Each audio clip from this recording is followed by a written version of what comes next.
요한복음 20장 19절에서 23절 말씀,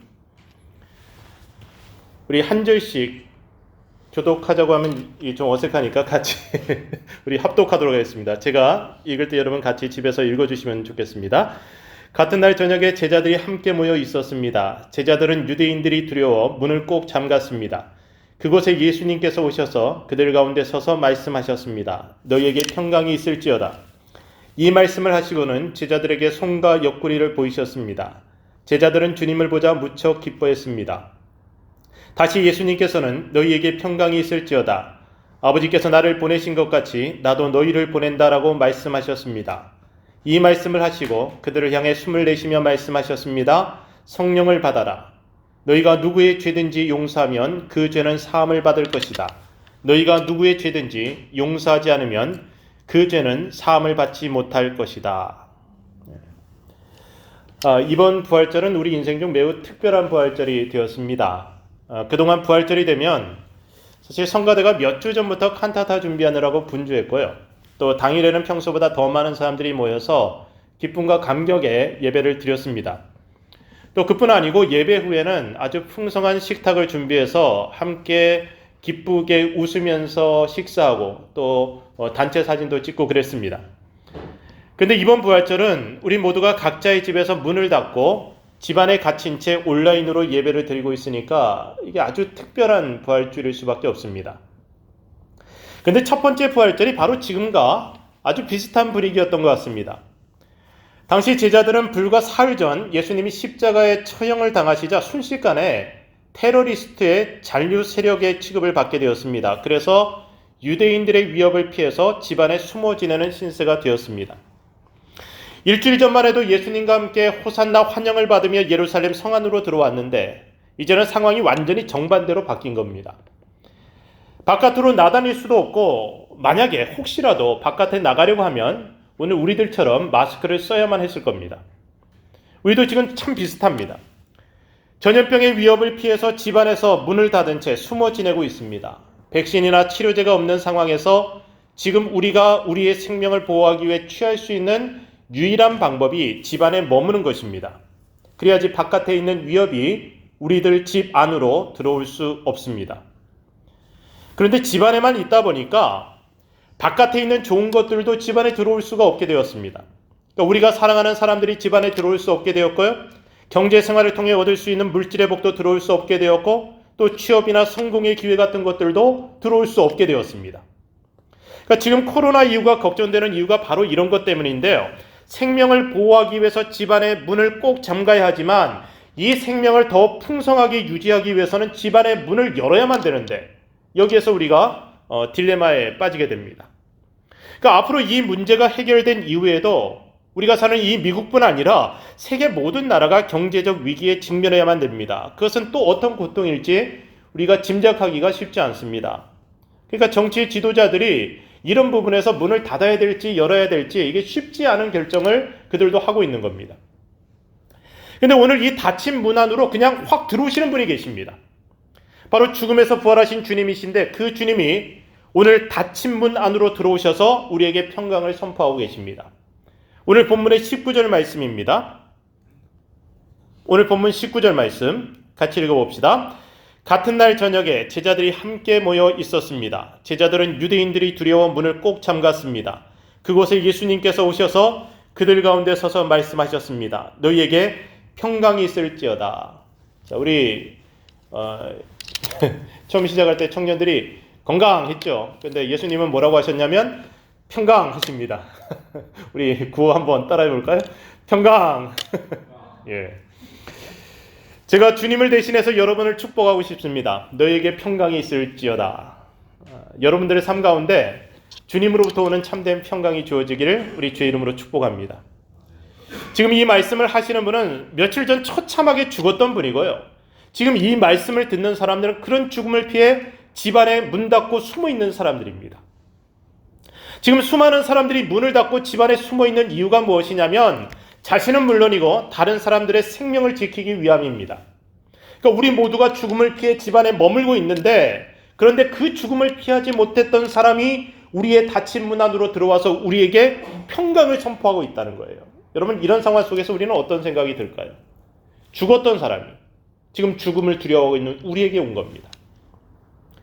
한국에서는요, 그동안 온라인으로만 예배드리던 교회들 중에 이번 부활주의를 시작으로 교회 모여서 예배드리는 교회들이 이제 생기기 시작했습니다. 그러니까 한국은 지금 많이 좋아진 상황이에요. 우리가 살고 있는 워싱턴주도 지금 입원 환자 숫자가 많이 줄어들어서 지금 이미 커브를 돌아서 내려가는 상황이라서 좀 좋아지는 편인 것 같습니다.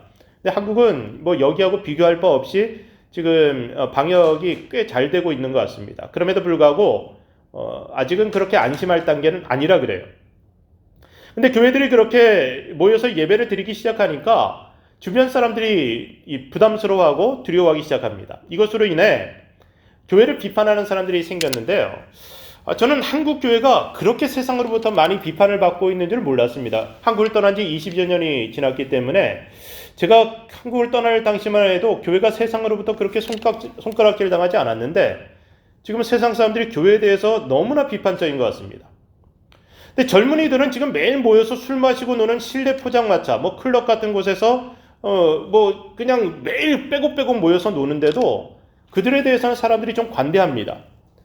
근데 그런 사람들이 교회를 유흥업소보다 한국 사회에 더 해로운 존재라고 말하고 있어요. 그러니까 제 시각으로는 이해가 되지 않지만 어쨌든 지금 한국 교회가 세상으로부터 좋은 평판을 받지 못한다는 것은 사실인 것 같습니다. 이에 대한 1차적인 책임이 우리 기독교인들에게 있는 것도 사실입니다. 그런데 억울합니다. 좀 너무 억울해요. 주일에 모임을 갖는 교회들이라고 해도 대부분 방역 지침을 따르기 때문에 매일 밤늦게까지 종일토록 다닥다닥 붙어 앉아서 술 마시고 노는 것보다는 훨씬 더 안전하지 않습니까? 그런데 일주일에 한두 시간 모이는 교회는 공무원들이 와서 점검을 합니다. 그런데 매일 종일토록 영업하는 유흥업소에는 점검을 안 나가요. 물론 뉴스에 나오는 아주 이상한 교회들이 있습니다. 그러니까 신천지와 경쟁해서도 지지 않을 것 같은 그런 이상한 교회들도 종종 있습니다. 그런데 그런 교회들과 일반적인 다른 교회들을 동일시하는 것은 말이 안 되죠. 그게 아주 논리적으로 일반화의 오류라고 하는 건데 정말 말이 안 되는 비약입니다. 그러니까 그 교회 교인들이 그렇다고 해서, 그 교회가 그렇다고 해서, 어떤 목사가 그렇다고 해서 다른 모든 기독교인들이 그렇고 다른 교회들이 다 그렇다라고 말하는 건 정말 말이 안 되죠. 근데 이렇게 일반화의 오류를 저지르는 사람들에게 제가 하고 싶은 말이 있는데 그건 뭐냐면 그 사람들이 기독교인이어서 모든 기독교인들이 그렇다면 그 사람들이 한국인이기 때문에 모든 한국인들도 똑같다고 얘기할 수 있는 거예요. 그냥 말이 안 되는 겁니다. 그러니까 밥에 돌이 하나 있는 걸 가지고 자갈밭이라고 과장하는 것과 이 비슷한 모습입니다. 분명히 이상한 교회들이 있어요. 이런 식의 오히려 투쟁하듯이 모이면서 하나님이 우리를 지켜주신다고 큰 소리치는 사람들이 있습니다. 그러니까 술집에 모여서 노는 젊은이들과 이런 기독교인들, 이런 사람들의 공통점이라고 한다면요, 이 죽음을 두려워하지 않는다는 것입니다. 그런데 술집 청년들이 죽음을 두려워하지 않는다는 것은 아직 죽음의 심각성을 느끼지 못해서 그렇고, 이 이상한 교회 사람들이 죽음을 두려워하지 않는다는 것은 이 맛이 같기 때문입니다. 그러니까 그렇게 모여서 엉뚱한 얘기들을 해요. 정치적인 구호를 외치고. 이게 맛이 간 모습입니다. 그리고 하나님이 지켜주신다고 큰 소리치던 어떤 목사는 감옥에서 건강상 급사의 위험이 있기 때문에 보석을 허가해달라고 요청했다 그래. 아니 하나님이 지켜주신다면서 뭐 감옥에 갔는데 건강상 그 급사의 위험이 있겠습니까? 그러니까 정상적인 사람은 죽음을 두려워해요. 그게 정상입니다. 저도 죽음이 두렵습니다. 그리고 영생을 사모하는 사람은 그럼에도 불구하고 늘 죽음을 묵상하고 살아갑니다. 이것을 우리는 기독교인들의 지혜라고 말할 수 있습니다. 이 시기에 술집에 모여서 노는 한국 청년들은 죽음이 뭔지 잘 몰라요. 자기들은 감염되어도 금방 나을 것이라고 생각합니다. 그래서 죽음 앞에서 좀 교만한 태도를 가집니다. 그런데 나이가 들면 건강에 어려움이 생기기 시작하면 죽음 앞에서 교만하게 행동할 수가 없습니다. 그래서 나이가 들고 또 몸이 연약해지면 창조주 앞에 겸손한 모습을 가지게 됩니다. 예전 교회에서 90이 넘으신 장로님 한 분이 저를 볼 때마다 신기하다고 하시면서 하시는 말씀이 있었습니다. 그게 무슨 말씀이냐면요. 그분이 그래요. 나는 이 나이가 되어서 하늘나라가 보이기 시작하는데 목사님은 어떻게 그렇게 젊은 나이에 목사가 될 생각을 하셨을까? 저는 그게 참 신기해요. 그렇게 말씀하시는 거예요. 그러니까 90이 되니까 하늘나라가 보이기 시작하더라. 그러니까 죽음이 보이기 시작하고 그래서 하늘나라가 보이기 시작하더라는 겁니다. 전도서 7장 4절 말씀을 읽어보겠습니다. 전도서 7장 4절 읽습니다. 지혜자의 마음은 죽을 때를 생각하지만 어리석은 자들은 즐길 생각만 한다. 자, 지혜자의 마음은 죽을 때를 생각한다 그랬습니다. 근데 어리석은 사람들은 그냥 하루하루 즐기는 것만 생각한다는 거죠. 저는 여러분들이 나이가 젊으나 많으나 혹은 건강하나 그렇지 않으나 항상 죽을 때를 생각하며 사는 지혜로운 사람이 되기를 주의 이름으로 축복합니다. 우리는 누구나 죽어요. 그리고 죽음 이후에 하나님의 심판대 앞에 서게 될 것입니다. 그리고 어떤 이는 영원한 천국에서 또 어떤 이는 영원한 지옥에서 영원한 시간을 살게 될 것입니다. 죽음은 어느 날 갑자기 우리 인생 가운데 예고 없이 찾아올 수 있습니다. 만약 하나님이 우리를 한 달 후에 데려가신다고 하면 여러분들 그 한 달 동안 무엇을 하며 지낼 수 있을까요? 누가복음 16장에 보면 불의한 청지기의 비유라고 알려진 이야기가 나옵니다. 그 내용을 윤리적인 측면에서 해석하려고 하면 해석이 잘 되지 않아요. 그러니까 어떤 부자에게 청지기, 재산관리인이 있었는데요. 이 사람이 주인의 재산을 낭비한다는 소문이 들렸습니다. 그래서 해고를 당하게 되었는데 이 청지기가 자기 주인에게 빚진 사람들을 불러다가 자기 재량으로 빚을 줄여주고 그들을 친구로 사귀게 되는 겁니다. 주인 입장에서는 아주 나쁜 짓을 한 것 같은데 이 주인이 청지기가 한 일을 지혜롭다고 칭찬합니다. 그러니까 주인의 재산을 낭비하다가 해고를 당했는데 일을 놓기 전에 부지런히 한 일이 자기가 관리하던 주인의 재산을 가지고 사람들에게 선심을 쓰고 그들을 친구로 사귀어 해고 후에 살 길을 찾는 약삭빠른 청지기가 어떻게 칭찬받을 일을 한 겁니까? 근데 주인이 그를 칭찬했다 그래요. 그래서 이 이야기는 윤리적인 관점이 아니고 죽음에 관한 것, 영적인 것으로 해석해 보아야 제대로 이해가 되어집니다. 자, 우리는 누구나 하나님이 맡기신 건강과 물질과 삶의 모든 자원들을 관리하며 사는 청지기들입니다. 그런데 그 재산을 주인이신 하나님의 목적대로 쓰지 못하고 낭비하다가 해고를 당하게 되는데 다시 말하면 이 땅에서의 삶을 마감하고 죽게 된다는 의미예요. 이 해고가. 그런데 그렇게 해서 만약 우리가 곧 죽게 된다면 우리가 관리하던 그 재산은 무슨 소용이 있겠냐는 거예요. 그러니까 죽음을 앞둔 사람으로서 우리가 할 일이 있다면 우리에게 주어진 세상의 모든 자원들을 다 허비하면서라도 죽음 이후에 영원한 세상을 준비하는 것입니다. 그래서 이 청지기는 그 죽음 이후를 준비했다고 해서 지혜롭다고 칭찬받은 거죠. 우리가 이 세상에서 영원히 살 것처럼 생각한다면 착각입니다. 그러니까 지금부터 죽음을 준비해야 합니다. 그러니까 젊어서나 나이 들어서나 상관없어요. 항상 죽음을 준비하고 살아야 됩니다. 그러니까 죽음 이후에 영원한 세상을 위해 우리에게 맡겨진 자원들을 투자하면서 그 세상에서 영원한 삶을 누릴 준비를 해야 된다는 거죠. 죽음이 분명 두려운 일입니다. 그러나 주님을 믿는 우리에게 죽음은 영원한 세상으로 가는 터널과 같습니다. 죽음이 이 세상의 끝이지만 또 다른 세상으로 가는 관문입니다. 죽음 너머의 세계는 반드시 존재합니다. 우리는 죽어서 사라지는 물질이 아니라 죽어서 다시 부활하는, 그래서 영원한 세상에서 다시 살아가는 하나님의 자녀들입니다. 이 영원한 시간에 우리가 이 땅에서의 삶을 견주어 보면 이 땅에서의 시간들은 찰나에 불과한 것이죠. 아주 짧은 시간입니다. 베드로의 오순절 설교의 결론을 보면 예수님의 부활이었습니다. 예수님이 부활하셨기 때문에 예수님을 믿는 것이 복음이 되는 것이지 예수님이 그냥 죽어서 없어지셨다면 그것은 우리에게 복음이 될 수 없는 거예요. 십자가 없는 부활도 없지만 동시에 부활이 없는 십자가는 의미가 없습니다. 무덤 앞에서 우는 것으로 우리의 인생이 끝나버린다면 그것은 기독교가 아닙니다. 그러니까 죽었던 것이 다시 살아나야지 우리의 구원이 완성됩니다. 예수님이 나를 위해 죽으셨고 나를 위해 다시 살아나셨다는 것, 이것이 바로 부활신앙입니다. 로마서 10장 9절 말씀입니다. 자, 같이 읽어봅시다. 내가 만일 내 입으로 예수를 주로 시인하며 또 하나님께서 그를 죽은 자 가운데서 살리신 것을 내 마음에 믿으면 구원을 얻으리니. 자, 구원은 예수님을 주인으로 시인할 뿐 아니라 그분이 부활하셨다는 그 사실을 믿을 때 이루어진다는 거죠. 그러니까 우리가 전해야 될 복음도 예수님의 대속의 죽음과 부활입니다. 그러니까 예수님이 나를 위해 죽어주신 것은 믿는데 근데 주님이 부활하신 것을 믿지 못한다. 그렇다면 그 믿음은 아직 구원받을 만한 믿음이 아닌 겁니다. 여러분, 부활이 믿어지지 않는다는 분들이 있는데 그분들은 기독교가 말하는, 성경이 말하는 그 이야기들이 도저히 과학적이지 않다는 거예요. 그럼 도대체 과학적인 것이 뭘까? 여러분, 아무것도 없는 상태에서, 그러니까 진공 상태에서 먼지 하나가 생길 가능성이 10의 17승분의 1이라고 해요. 그러니까 불가능하다는 겁니다.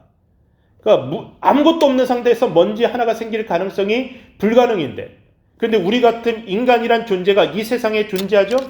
그리고 우리는 사고하며 그리고 사회적인 존재로 서로 연결되어서 살아가고 있어요. 이런 조직을 만들고 세상을 창조해 나가고 있습니다. 근데 이것이 창조주 없이 우연히 이루어진다. 이것을 믿는 사람들의 믿음이 정말 대단한 믿음이에요. 이분들의 믿음은 기독교인들의 믿음을 초월하는 믿음입니다.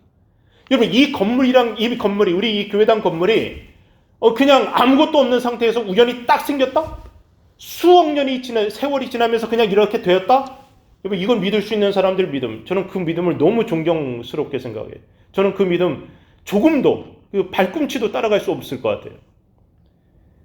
그러니까 오히려 주님이 부활하셨다는 것을 믿는 것이 훨씬 더 쉬운 겁니다. 우리가 태어난 것도 이렇게 살아있는 것도 창조주 하나님을 빼고는 생각할 수 없는 일입니다. 태초에 하나님이 천지를 창조하셨다는 그 사실을 믿는다면 내가 죽은 후에 다시 살아나서 영원한 천국에서 눈뜨게 될 것을 믿는 것, 이것은 너무나 단순하고 당연한 믿음입니다. 인간의 지혜와 지식이란 것 굉장히 미천합니다. 그것으로 어떻게 우리가 감히 창조주 하나님의 지혜를 재단할 수 있겠습니까? 지금 코로나의 위협 앞에서 집안에 숨는 것밖에 할 수 없는 우리 인간들이 하나님 앞에서 할 수 있는 가장 지혜로운 선택이라면 보호하시고 치유하시고 회복시키시는 그 은혜를 겸손히 간구하는 것입니다. 그래서 저는 이 시기에 우리 모든 기독교인들 그리고 세상 사람들, 지도자들이 하나님 앞에 겸손하게 엎드릴 수 있으면 좋겠다 싶습니다. 그런데 여전히 교만한 사람들의 모습이 보이고요. 교만한 목소리가 점점 커지는 것을 볼 수 있습니다. 하나님이 우리 인류에게 이보다 더 큰 고난을 보내신다면요, 모든 사람들의 무릎을 꿇게 하실 수 있을 겁니다. 그런데 하나님은 그렇게 하시지 않고 우리에게 은혜를 베푸시고 우리가 지금까지 살아있게 하시고 또 이 코로나의 위협 가운데서도, 이 전염병의 위협 가운데서도 우리가 이렇게 건강하게 생존할 수 있게 하여 주시는데, 자, 이렇게 하나님이 은혜를 베푸실 때 우리가 더욱 겸손하게 엎드려야 되지 않겠습니까? 자, 이 다음에는 또 어떤 어려움이 생길지 우리는 몰라요. 그리고 전염병 외에도 수많은 위험들이 존재하고 있습니다. 여기서 저기로 피하면 안전할 것 같다? 근데 거기도 또 어려워요. 거기서 이쪽으로 피하면 안전합니까? 그렇지 않잖아요. 중국이 위험하다고 한국으로 피난 온 사람들은 한국에서 어려움을 겪어요. 한국이 위험하다 미국으로 피난 오면 미국에서 어려움을 겪어요. 야, 워싱턴주 참 위험하다 싶어갖고 뉴욕으로 가면 뉴욕이 또 위험해. 그럼 지금 뉴욕이 위험하면 다른 곳은 또 안전할까요? 세상 어느 곳이나 안전한 곳은 없습니다. 예수님의 부활은 그분과 3년을 함께했던 제자들에게조차 믿겨지지 않는 그런 소식이었습니다. 주님이 그토록 자주 부활을 이야기하셨고 또 일찌감치 새벽 일찍 막달라 마리아가 빈 무덤을 보고 예수님의 부활 소식을 제자들에게 알렸지만 제자들은 그 사실을 온전히 믿을 수가 없었습니다. 그래서 그날 저녁에도 유대인들의 핍박을 피해서 집안에 모여서 두려움 가운데 숨어 있었습니다. 그때 그곳에 부활하신 예수님이 나타나신 겁니다. 닫힌 문으로 부활하신 예수님이 그냥 들어오셨습니다. 그리고 그들에게 평강을 선포하셨습니다. 죽음을 이기신 주님이 죽음을 두려워하는 제자들에게 지금 평강을 선포하시며 못 박히신 손과 발을 보이시고 창에 찌르셨던 그 옆구리를 보이십니다. 제자들이 그제서야 예수님을 알아보고 기뻐합니다. 주님이 기뻐하는 제자들에게 다시 말씀하십니다. 21절 말씀. 자, 읽읍시다. 다시 예수님께서는 너희에게 평강이 있을지어다. 아버지께서 나를 보내신 것 같이 나도 너희를 보낸다라고 말씀하셨습니다. 이 땅에 오신 주님이 그 주님의 사명을 다시 우리에게 주신다고 말씀하시는데 주님의 사명이 뭡니까? 이 땅에 오셔서 십자가 주시는 거예요. 그런데 그 십자가의 사명을 우리들에게 주시는 겁니다. 그리고 십자가로 주님의 사명이 끝난 것이 아니고 죽었다가 다시 살리시는 능력 가운데 제자들에게 와서 평강을 선포하시는 것이 예수님이 이 땅에 오신 이유인데 바로 그 사명을 우리 모두에게 주시는 거예요. 그래서 우리는 주와 함께 죽지만 주와 함께 다시 살아나는 기적을 경험해야 되는 사람들입니다. 그래야지 우리도 세상 속에 들어가서 예수 그리스도의 부활의 소망을 전하고 하나님의 평강을 전할 수 있기 때문에 그렇습니다. 주님의 말씀을 풀어서 이야기하면 이렇습니다. 나도 너희에게 고난과 죽음의 사명을 주어 세상에 보낸다. 그러나 내가 죽음을 이기고 부활한 것처럼 너희도 결국 죽음을 이기고 부활할 테니 두려워하지 말아라. 세상에 들어가서 부활의 소망을 선포해라. 세상의 평강을 선포하라. 그것이 주님의 말씀입니다. 그리고 이 말씀을 하시고 제자들에게 숨을 내쉬며 성령을 받으라 말씀하셨습니다. 사랑하는 성도 여러분, 우리의 삶, 우리의 살아있음이 곧 사명이라고 생각해 보십시오. 그리고 우리의 사명에는 십자가가 있다는 사실을 기억해 보십시오. 우리 모두가 자기 몫의 십자가를 지고 우리의 삶을 살아가게 된다면 그것이 곧 부활로 가는 길이 될 것입니다. 그러니까 우리가 도망치고 숨어서 우리가 부활할 수 있는 것이 아니라 우리가 우리의 사명을 감당하고 살아갈 때 다시 살리시는 능력을 주님으로부터 우리가 받게 된다는 거죠. 한 번 죽는 것은 모든 사람에게 정해진 운명입니다. 그런데 어떻게 살 것인가, 그리고 어떻게 죽을 것인가는 지금 오늘 우리가 주님 앞에서 결단할 수 있는 것입니다. 모든 사람이 죽지만 그 죽음 이후에 하나님의 심판이 있습니다. 사명 따라 살아간 사람들은 결국 영원한 생명의 부활을 경험할 것이고, 사명 피하여 살아간 사람들은 영원한 지옥의 부활을 경험하게 됩니다. 부활의 주님은 우리로 이 길을 걷게 하시고자, 생명의 길을 걷게 하고자 지금 우리에게 성령을 부어주십니다. 우리 22절과 23절을 다시 읽고 말씀을 마무리하겠습니다. 22절, 23절 읽습니다. 이 말씀을 하시고 그들을 향해 숨을 내쉬며 말씀하셨습니다. 성령을 받아라. 너희가 누구의 죄든지 용서하면 그 죄는 사함을 받을 것이다. 너희가 누구의 죄든지 용서하지 않으면 그 죄는 사함을 받지 못할 것이다. 사랑하는 성도 여러분, 여러분의 가정 가운데 그 닫힌 문으로 지금 부활의 주님이 들어오셨어요. 그리고 여러분에게 평강을 선포하셨습니다. 여러분은 두려워할지 모르지만, 여러분은 답답해할지 모르지만, 이 닫힌 문으로 어떤 복도 들어올지 못할 것 같다는 그런 두려움이 있을지 모르겠지만, 주님이, 살아나신 주님이 여러분의 그 문으로 들어와서 여러분에게 평강을 선포하셨습니다. 그리고 성령 받으라 말씀하십니다. 오늘 나의 능력이 아닌 성령의 능력을 힘입어 우리에게 맡겨진 사명을 우리가 감당하며 살아갈 때 우리는 주님이 주시는 놀라운 은혜의 길을 들어갈 수 있습니다. 이 사명은 세상의 죄를 용서하는 삶인데, 이 문 밖을 나서서 세상에 들어가게 될 때 성령 받은 우리들은 세상 속에서 세상의 죄를 사는 사역을 하게 됩니다.